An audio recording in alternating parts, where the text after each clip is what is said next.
Hello and welcome to Wolfe's Mystery, where every story feels like a conversation. Over a warm cup of coffee today, I bring you a brand new Nero Wolfe mystery, filled with twists, clues, and clever deductions. Make yourself comfortable. Let's unravel the case together, and if you'd like, leave a quick comment and tell me where you're joining from. It's always a pleasure to know where our little detective community is tuning in. From now, let's get started. Nero Wolfe's secret method to crack any mystery. In 7 steps. Chapter 1. The Whispering Teacup. The brownstone on West 35th Street was quiet, save for the faint clink of porcelain as Nero Wolfe set down his teacup. The steam curled upward, carrying the faint scent of Darjeeling, but his attention was elsewhere. His gaze lingered on the delicate rim of the cup, where a faint, irregular stain marred the otherwise pristine surface. Archie Goodwin, perched on the edge of his chair, watched his employer with a mix of curiosity and impatience. "Something wrong with the tea, sir?" he asked, his tone light but probing. Wolfe's eyes narrowed, a flicker of interest breaking through his usual stoicism. "The tea is adequate," he replied, his voice low and deliberate. "The cup, however, is not." Archie leaned forward, his sharp eyes scanning the cup. "A stain? Doesn't seem like much to fuss over."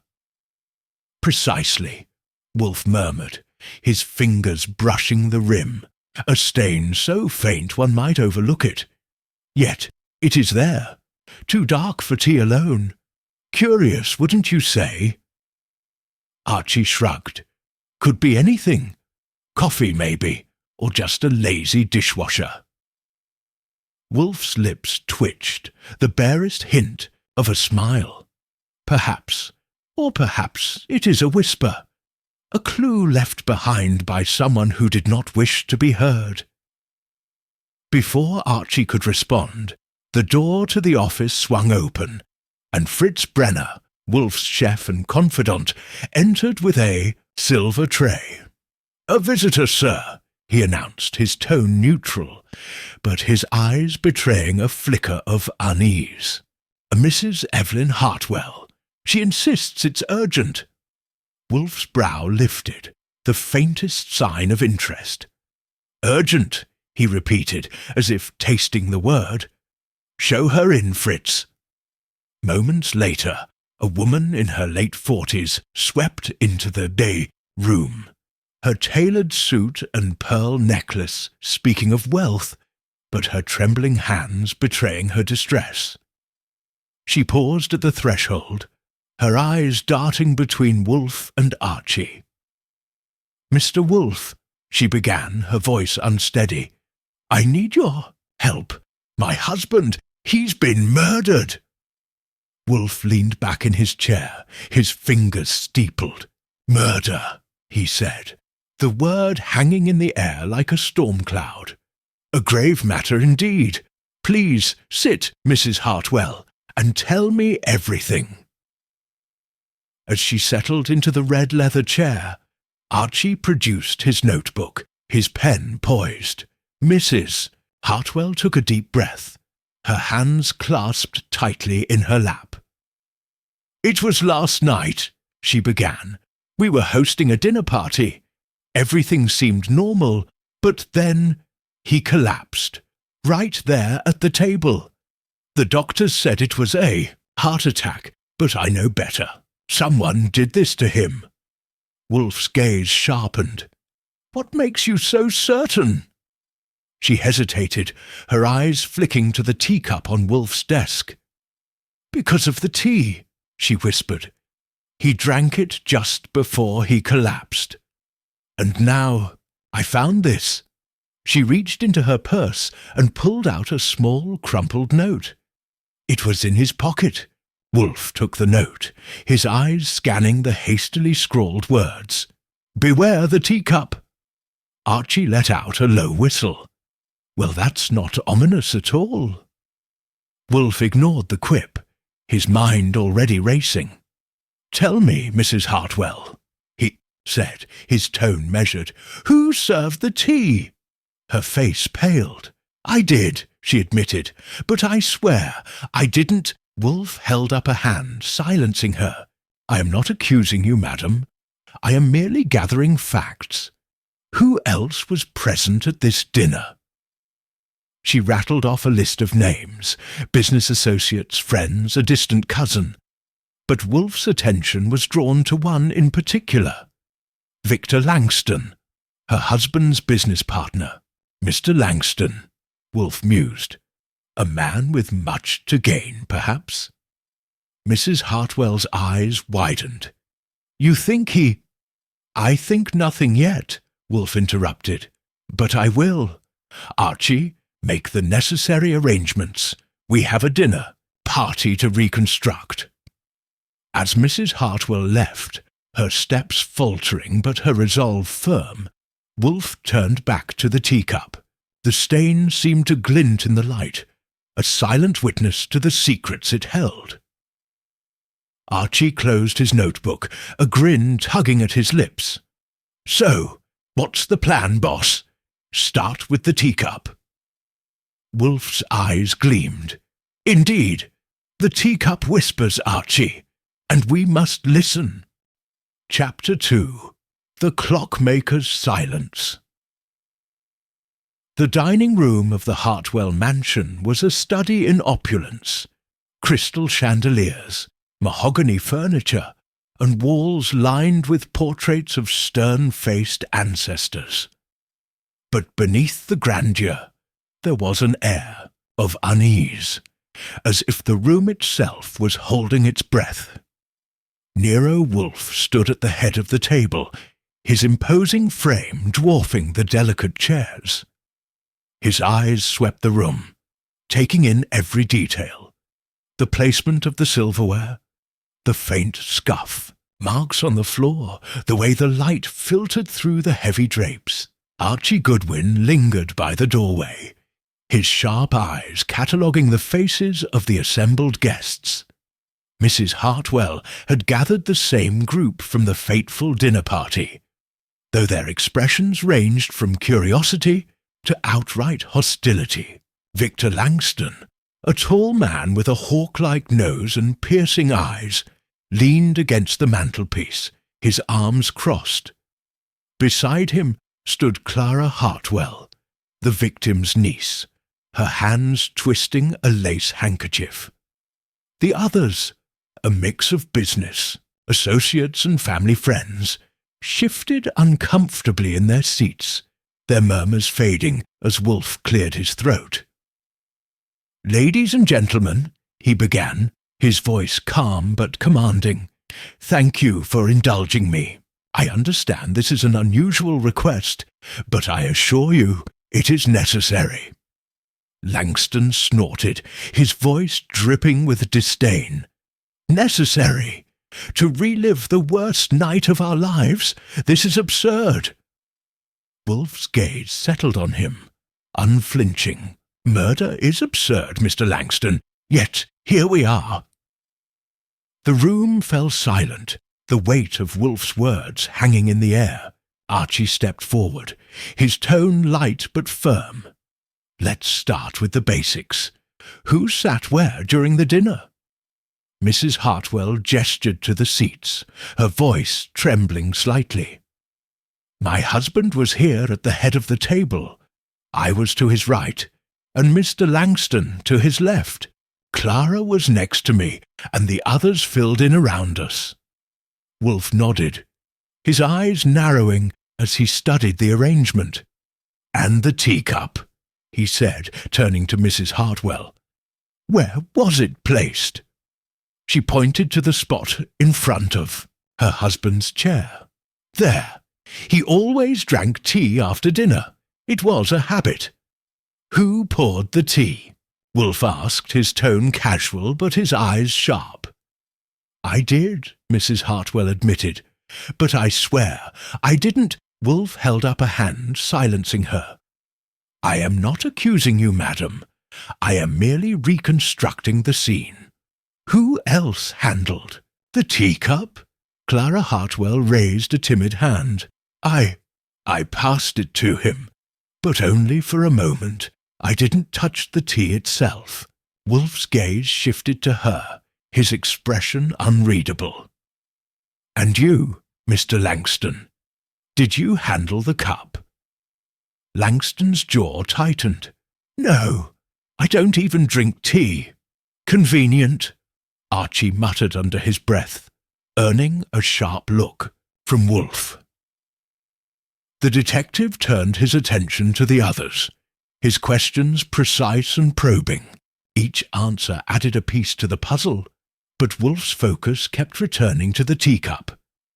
Finally, he gestured to Archie, who produced a small evidence bag containing the stained cup. "This," Wolfe said, holding it up for all to see, "is the key. The stain on the rim. Too dark for tea alone. Poison, perhaps, but how did it get there?" The room erupted in murmurs, but Wolfe's voice cut through the noise. "The answer lies in the details. The placement of the cup, the movements of those around it, the timing of the pour. Every action, no matter how small, leaves a trace." Langston stepped forward, his face flushed with anger. "This is ridiculous.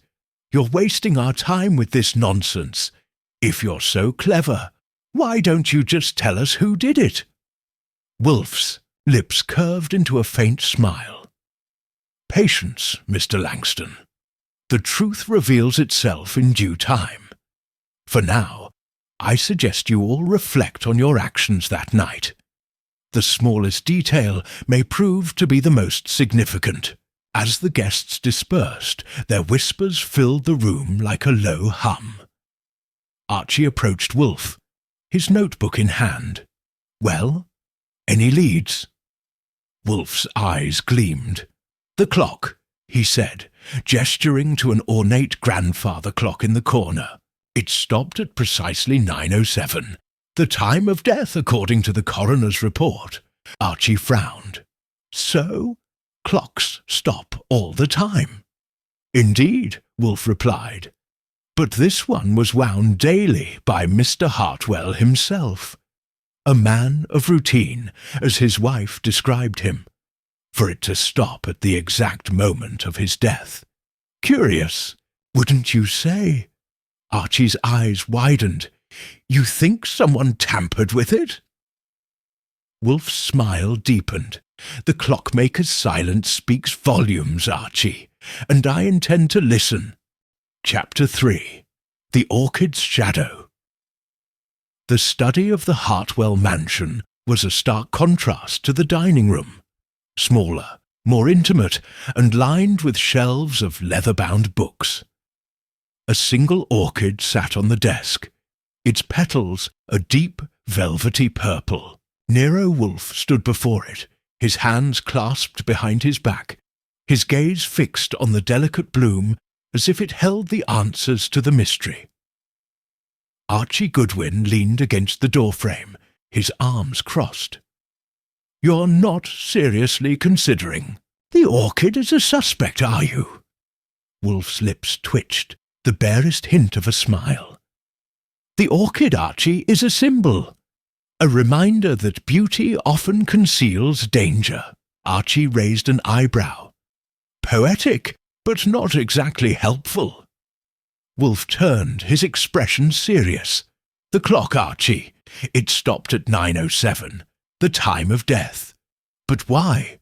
What significance does that moment hold?" Before Archie could respond, the door creaked open, and Clara Hartwell stepped inside, her hands clasped nervously in front of her. "Mr. Wolfe," she began, her voice barely above a whisper, I need to tell you something." Wolfe's gaze softened, but his tone remained firm.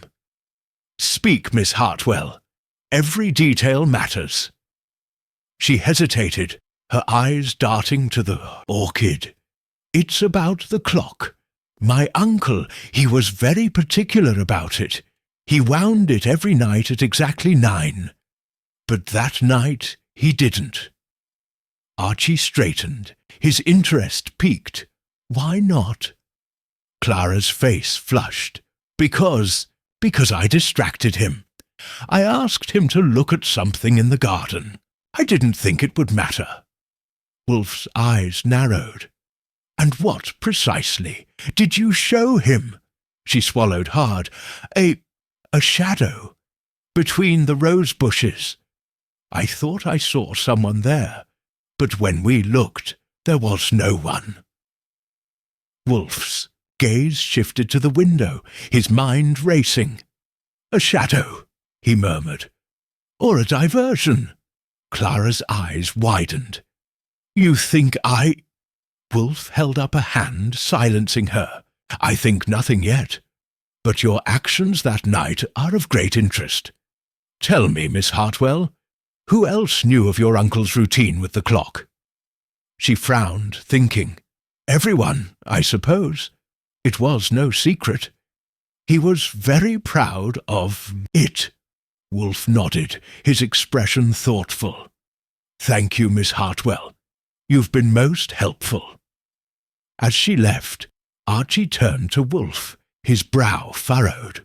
So the clock wasn't wound because Clara distracted him. But how does that connect to the teacup? Wolfe's eyes gleamed. "Timing, Archie. The clock stopped at 9:07. The teacup was poured at 9:05. A 2-minute window. Enough time for someone to act." Archie's eyes widened. "You think the killer used the distraction to poison the tea?" Wolfe's smile was enigmatic. "Perhaps. Or perhaps the distraction was merely a cover for something else." Before Archie could press further, the door opened again, and Victor Langston strode in, his expression dark. "Wolfe," he said, his voice tight with anger. "This charade has gone on long enough. Either arrest someone, or leave us in peace." Wolfe turned to face him, his demeanour calm, but his eyes sharp. "Mr. Langston, your impatience is noted, but justice cannot be rushed. Tell me, where were you at 9:07 that night?" Langston's jaw tightened. "I was in the study, going over some papers. Alone." Wolfe's gaze didn't waver. Convenient. And yet, the study is just down the hall from the dining room, close enough to hear a commotion, should one arise. Langston's face flushed. "Are you accusing me?" Wolfe's tone remained even. "I am merely asking questions, Mr. Langston. But your defensiveness is intriguing." Langston took a step forward, his fists clenched, but Archie moved to intercept him, his voice light but firm. "Easy there, big guy. Let's keep this civil." Langston glared at him, but took a step back, his breathing heavy. "This is ridiculous," he muttered before storming out of the room. Archie turned to Wolfe, a grin tugging at his lips. "Well, he's a charmer." Wolfe's expression was unreadable. "Indeed, but his reaction is telling. Anger often masks guilt." Archie nodded, his mind racing. "So, what's next? The shadow in the garden? The clock? The teacup?" Wolfe's gaze returned to the orchid, his voice soft but resolute. "All of it, Archie. Every detail is a thread in the tapestry, and I intend to unravel it, one thread at a time." Chapter 4. The Seventh Key. The garden behind the Hartwell mansion was a labyrinth of rose bushes, ivy-covered trellises, and winding stone paths. The evening air was cool, carrying the faint scent of blooming flowers and damp earth. Nero Wolfe, stood at the edge of the garden, his hands clasped behind his back, his gaze fixed on the spot where Clara Hartwell claimed to have seen a shadow. Archie Goodwin crouched nearby, examining the ground with a flashlight. "No footprints," he muttered, brushing aside a few leaves. "If someone was here, they didn't leave a trace." Wolfe's eyes narrowed. Or they knew how to cover their tracks. Archie straightened, his brow furrowed. "You think Clara was lying about the shadow?" Wolfe's expression was inscrutable. "I think she saw something. Whether it was real or imagined remains to be seen." Before Archie could respond, a soft voice interrupted them. "Mr. Wolfe?" They turned to see Mrs. Hartwell standing at the garden gate, her face pale in the moonlight. I thought you should see this," she said, holding out a small, ornate key. Wolfe took the key, his fingers brushing the intricate design. "Where did you find this?" "In the study," she replied, her voice trembling. "It was hidden in a drawer. I don't know what it opens, but I thought it might be important." Wolfe's gaze sharpened. "Indeed, a key without a lock is a mystery in itself. Thank you, Mrs. Hartwell." As she retreated into the house, Archie leaned closer, his eyes on the key. "Any idea what it's for?" Wolfe's lips curved into a faint smile. "Patience, Archie. Every mystery has its key. We need only find the lock." The two men returned to the study, where Wolfe began a meticulous search of the room. His fingers traced the edges of the desk, the shelves, the walls, until they paused on a small, almost imperceptible seam in the wood panelling. "Ah," he murmured, pressing gently. A hidden compartment clicked open, revealing a small locked box. Archie let out a low whistle. "Well, that's convenient." Wolfe inserted the key, and the box opened with a soft click. Inside was a single sheet of paper, covered in neat, precise handwriting. Wolfe's eyes scanned the contents, his expression unreadable. "Well?" Archie prompted, unable to contain his curiosity. Wolfe handed him the paper. "A list of names," he said, his voice calm but tinged with intrigue. "And amounts. A ledger, perhaps, or a record of payments." Archie's eyes widened as he read the names. "Langston's on here, and Clara, even Mrs. Hartwell. What the hell is this?" Wolfe's gaze was distant, his mind racing. "A motive, Archie. Money is often the root of betrayal." Before they could discuss further, the door burst open, and Victor Langston stormed in, his face flushed with anger. "What the hell are you doing in here?" he demanded, his eyes darting to the open box. Wolfe turned to face him, his demeanour calm, but his eyes sharp. "We were just admiring your handiwork, Mr. Langston. Care to explain this?" Langston's face paled as he saw the ledger. "That's none of your business," he snapped, reaching for the paper. Archie stepped in front of him, his tone light but firm. "Easy there, pal. Let's not do anything we'll regret." Langston glared at him, his fists clenched, but Wolfe's voice cut through the tension. "Mr. Langston, your name appears on this list, as does Mrs. Hartwell's and Clara's. Care to explain why?"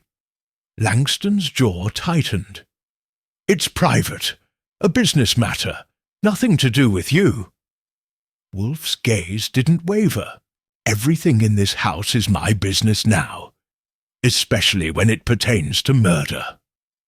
Langston's face flushed with anger, but before he could respond, Clara appeared in the doorway, her eyes wide with fear. "Uncle Victor?" she whispered, her voice trembling. "What's going on?" Langston turned to her, his expression softening. "Nothing, Clara. Go back to your room." But Wolfe stepped forward, his tone gentle but firm. "Miss Hartwell, your name is on this list as well. Do you know what it means?" Clara's face paled as she saw the ledger. I don't know," she stammered. "I've never seen it before." Wolfe's eyes narrowed. "Are you certain? Think carefully, Miss Hartwell. The truth may be closer than you think." Clara hesitated, her hands twisting the lace handkerchief. I think Uncle Victor was helping me, with money, for school.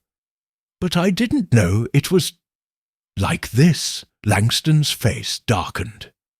"Clara, don't—" But Wolfe held up a hand, silencing him. "Thank you, Miss Hartwell. You've been most helpful." As Clara retreated, Langston turned to Wolfe, his voice low and dangerous. "You're playing a dangerous game, Wolfe." Wolfe's smile was enigmatic. "On the contrary, Mr. Langston. The game was already in motion. I am merely uncovering the pieces." Chapter 5. The Vanishing Thread. The study was cloaked in silence, the only sound the faint rustle of paper, as Nero Wolfe examined the ledger under the warm glow of the desk lamp. Archie Goodwin leaned against the wall, his arms crossed, his eyes darting between Wolfe and the door. The tension in the room was palpable, a coiled spring waiting to snap. "So," Archie began, breaking the silence, "what's the story with this ledger? Payments, blackmail, a secret inheritance?"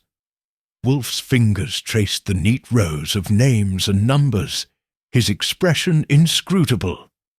"A thread, Archie. A thread that connects them all. But to what end, I wonder?" Before Archie could respond, the door creaked open, and Mrs. Hartwell stepped inside, her face pale but resolute. "Mr. Wolfe," she said, her voice steady despite the tremor in her hands, "I need to tell you something." Wolfe looked up, his gaze sharp but not unkind. "Speak, Mrs. Hartwell. Every detail matters." She hesitated, her eyes flicking to the ledger. "That list, it's not what you think. My husband, he was helping people, quietly, without drawing attention. He didn't want anyone to know." Wolfe's brow lifted. "Helping them how?" She swallowed hard. "Money, for debts, for education, for medical bills. He was generous, but he didn't want it publicized. He said it was better to give in secret." Archie frowned. "So, this ledger is just a record of his charity work?" Mrs. Hartwell nodded. "Yes, but there's more. Some of the people on that list, they weren't happy with the amounts. They wanted more. And when he refused, her voice trailed off. But the implication was clear." Wolfe leaned back in his chair, his fingers steepled. And who, precisely, was dissatisfied? She hesitated, her hands twisting the fabric of her skirt. "Victor Langston, for one. He'd been borrowing money for years, but my husband cut him off last month. And Clara, she needed funds for her studies, but he told her she had to earn them herself." Archie's eyes widened. So, Langston and Clara both had motives. But why kill him? Wouldn't that cut off their source of money? Wolfe's gaze shifted to the ledger, his expression thoughtful. Unless they believed there was more to gain. A will, perhaps, or secrets worth silencing. Mrs. Hartwell's face paled. think they. Wolfe held up a hand, silencing her. I think nothing yet. But the thread is unravelling, Mrs. Hartwell, and I intend to follow it to its end. As she left, Archie turned to Wolfe, his brow furrowed. So, Langston and Clara both had reasons to want Hartwell dead. But what about the teacup? The clock? How does it all connect? Wolfe's eyes gleamed. The teacup, Archie, was the means, the clock, the timing, and the ledger, the motive, but there is still one piece missing. Before Archie could ask, the door opened again, and Fritz Brenner entered, his usual composure slightly ruffled. "A call for you, sir," said, handing Wolfe a slip of paper. "From a Mr. Grayson. He says it's urgent." Wolfe's brow lifted as he read the note. "Grayson, the clockmaker." Archie's eyes widened. "The guy who made the grandfather clock." Wolfe nodded, his expression thoughtful. "Indeed. It seems our thread leads us to him." Chapter 6. The Alchemist's Riddle. The clockmaker's shop was a cramped, dimly lit space filled with the soft ticking of countless timepieces. Shelves lined the walls, displaying clocks of every shape and size. Grandfather clocks, pocket watches, ornate mantel clocks, all meticulously maintained. At the centre of it all stood Mr. Grayson, a wiry man with spectacles perched on the bridge of his nose and a pair of delicate tools in his hands.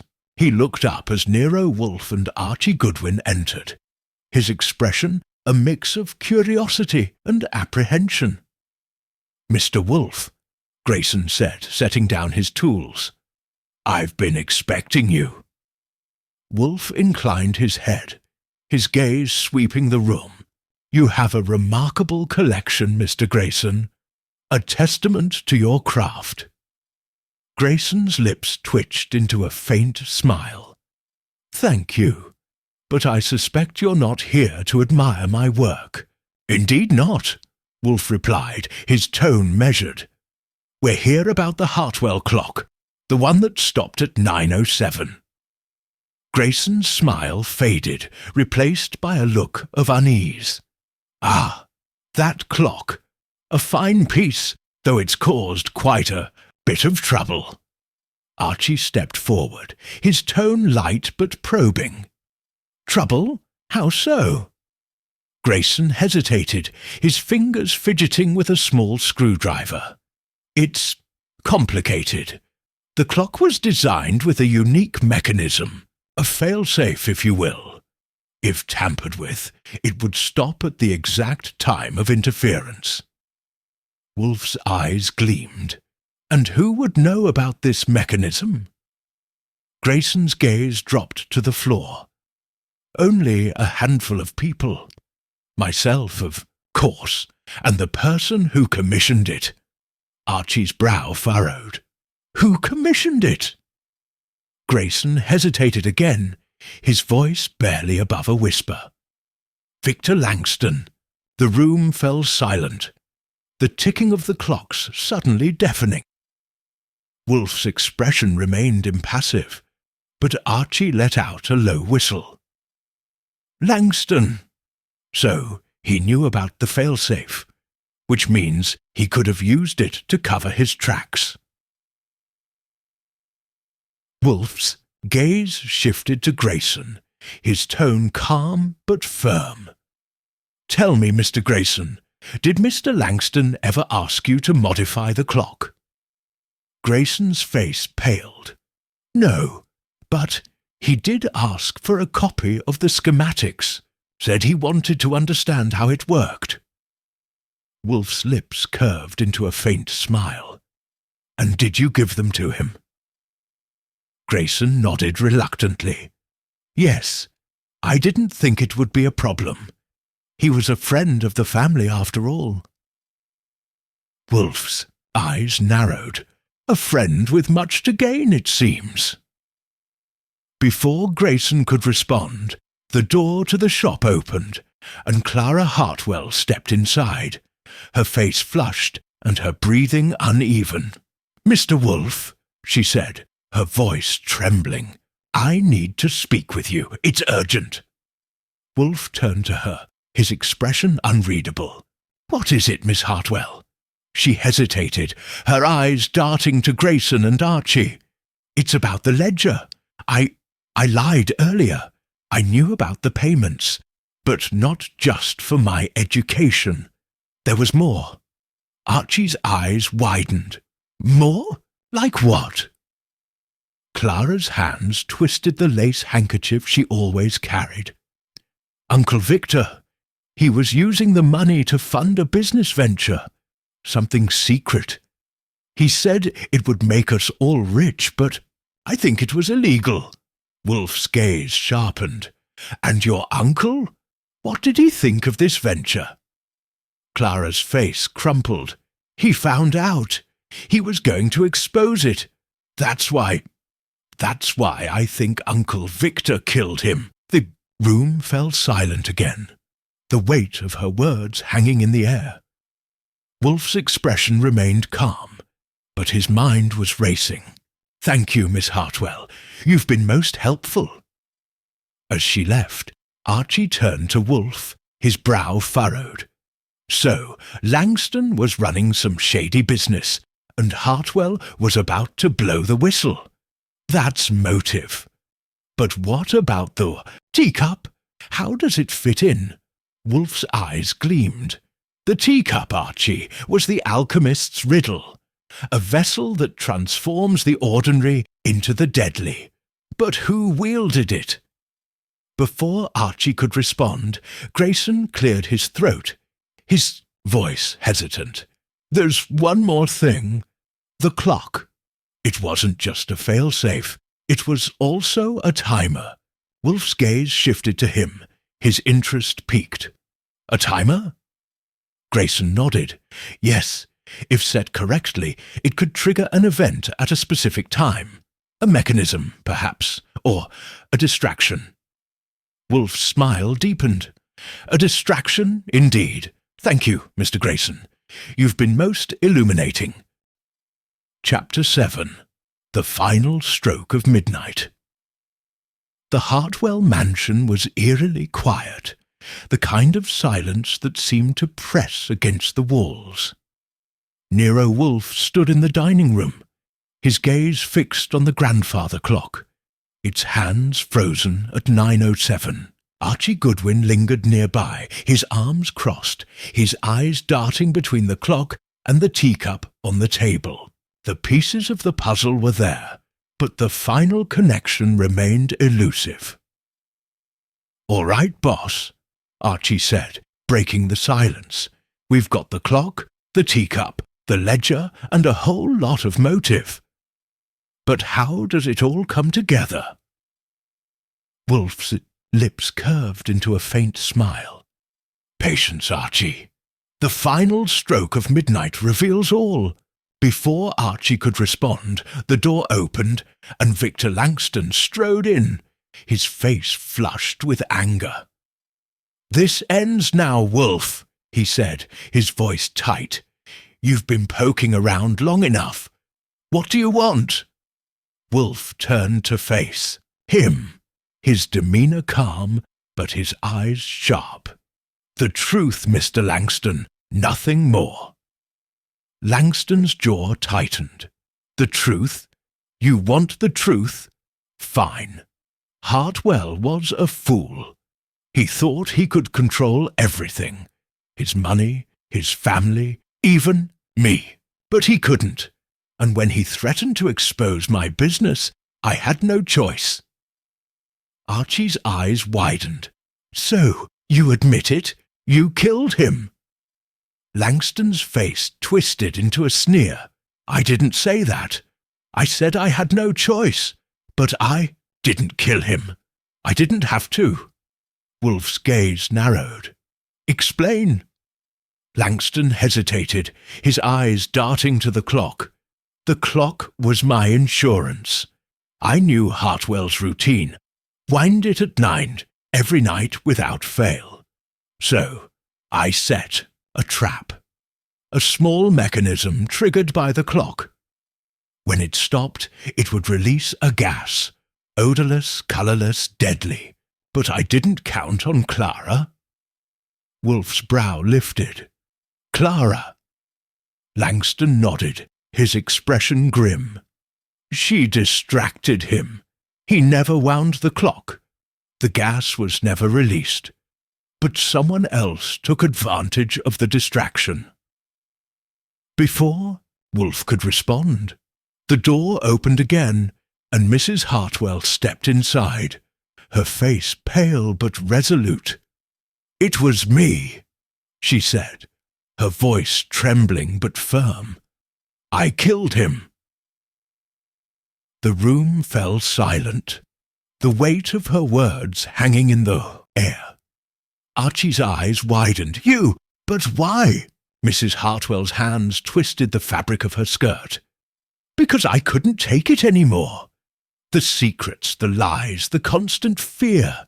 He was going to ruin us all. And when I saw the teacup, I knew it was my chance." Wolfe's gaze sharpened. "The teacup?" She nodded, her eyes filled with tears. "I poisoned it. Just a drop, enough to stop his heart. I thought it would look like an accident. But then the clock stopped, and everything fell apart." Wolfe's expression remained calm, but his mind was racing.